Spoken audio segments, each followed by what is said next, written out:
Let's say we have a second order linear differential equation that is homogeneous.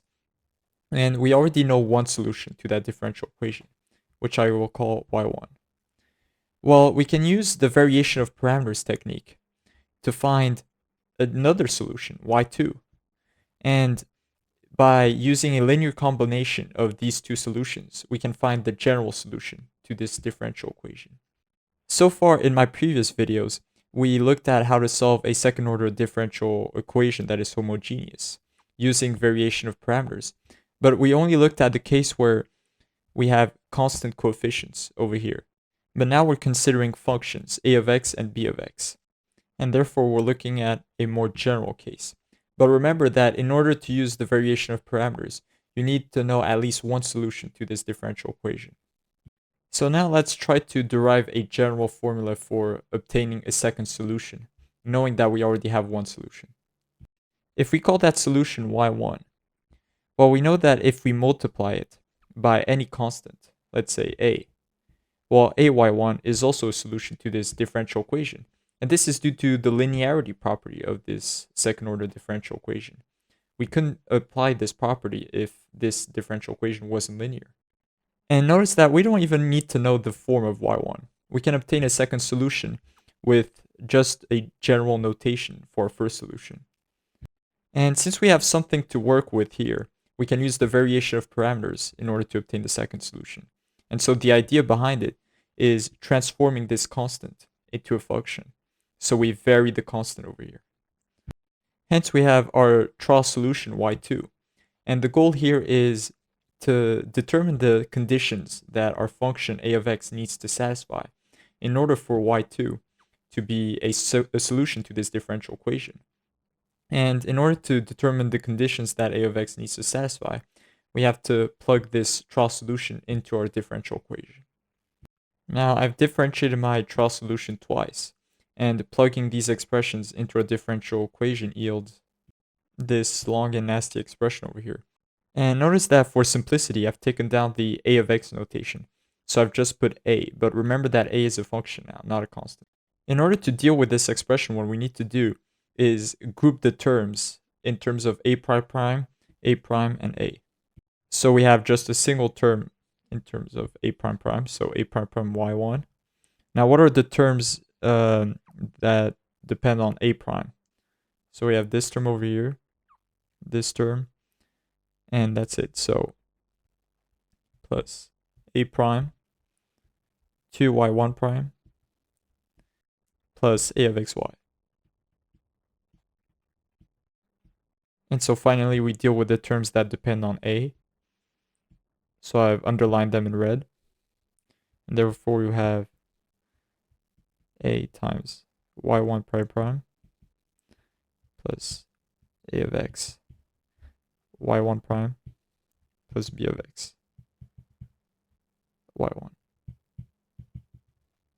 And what we observe is that this is our initial differential equation where we have plugged in y1. But y1 is a solution to this differential equation. So if we plug in y1, we get 0. And therefore, this whole expression is actually 0. And therefore, all that is left to do is solve this differential equation over here. Although this is a second order differential equation, we don't have to go through the same process all over again. We can turn it into a first order differential equation if we substitute z of x is equal to a prime of x. And therefore we reduce the order of this differential equation. And in general, you use this trick of reducing the order of a differential equation if you have the derivatives of that function but not the function itself. So the reason we could use this trick is because we didn't have a of x in this differential equation. We only had a prime and a prime, so we can reduce the order. But if we had a prime, and a, well, we couldn't use this trick. In essence, what we've done here is turn a second order differential equation problem into a first order differential equation problem, which is a lot easier to solve. Indeed, this is a first order homogeneous differential equation, so we can separate the variables in order to find the solution for z. So I put the z variables together and the y variables on the other side. And I stopped using the prime notation for z, so that z prime is equal to dz by dx.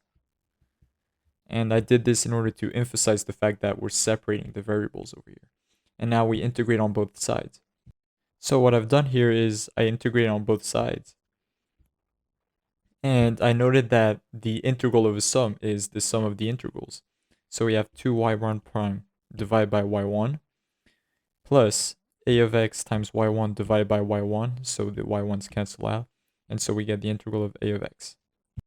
And these are all indefinite integrals, so we can't forget about the constant when we integrate them. But what I'm going to do instead is treat them as antiderivatives and add a constant over here. So this is not an integral anymore, but rather an antiderivative operation.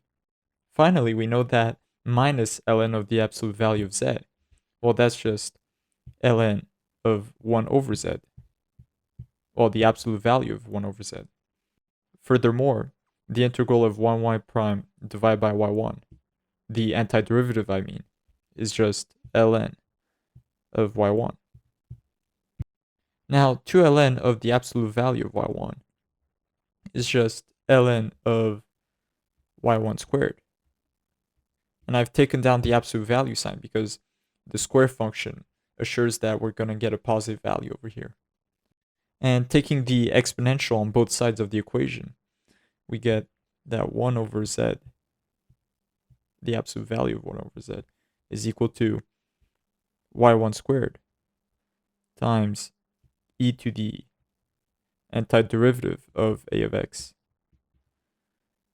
And we have e to the c, but instead I'm going to turn that into another constant, k.